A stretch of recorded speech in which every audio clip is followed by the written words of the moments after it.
यो यत्रो जस्ता हो कि के हो यो के को पाता हो भन्नु त यो घाँस काट्ने हो के को हो यो ब्लेड हेर्नु त हेर्नु यो तार हेर्नु न तार पनि यो तार हेर्नु पनि यो है यो तारको टुक्रो पनि हो। अब के हो भन्दाखेरि चाहिँ अहिले हामीले उहाँको गाईहरुमा चेक गर्दाखेरि चाहिँ अरु गाई स्वस्थ छन् उहाँको गाई के छ भन्दाखेरि स्वस्थ छ के कुनै अरु गाईमा समस्या छैन छ त छैन नि। अब समस्या नभएका गाईहरुमा पनि चेक गर्दाखेरि कहिलेकाहीँ बज्न सक्छ यो कुरो पनि सबैले बुझ्न पर्यो विशेष गरेर किसानले बुझ्न जरुरी छ।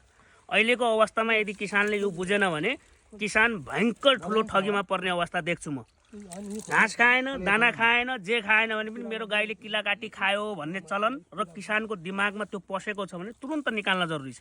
तर के भयो अहिले यहाँ हामीले हेर्यौं सबै गाईमा हेर्दाखेरि यो गाईमा चाहिँ बाहिरी लक्षण पनि छ भित्री लक्षण मात्रै होइन नि बाहिरी लक्षण पनि छ क्या। बाहिरी लक्षणमा चाहिँ उभिरहने आँखाबाट आँसुहरू बगाउने घाँस दाना पानीहरू कम्ती खाने पेट के हुन्छ दाइ पेट के हुन्छ भन्नुभयो फुलिरहन्छ खाने बित्तिकै पेट फुलिरहन्छ यो भनेको बाहिरी लक्षण हो।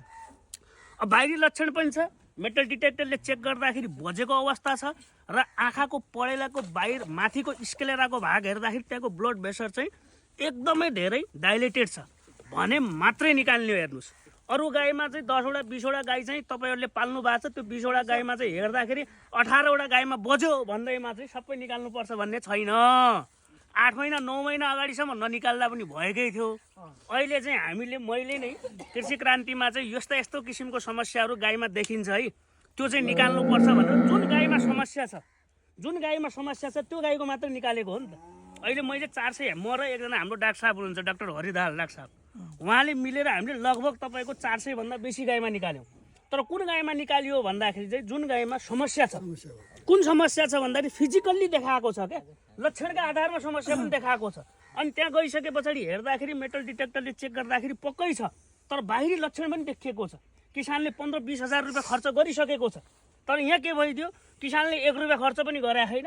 गाईले मजाले घाँस खाइरहेको दाना खाइरहेको छ पानी खाइरहेको छ चेक गर्न गयो फार्ममा ओहो तपाईकोमा त मेटल देखिएको छ उपचार गर्न एउटा गएको छ तपाईकोमा मेटल देखिया यो 10 वटा गाईमा भन्यो त्यो 10 वटा गाईको पनि निकाल्नु पर्छ भनेर कमाउने धन्दा भएको छ जसले गर्दा किसान ठगीमा परेको छन्।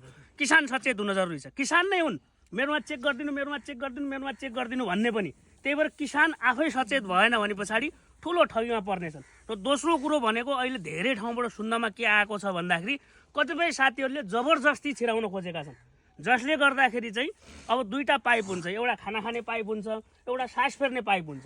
जबरजस्ती छिराउँदाखेरि सास फेर्ने पाइपमा गएर गाईको मृत्यु पनि भएको छ। अब बच्नु पर्यो है।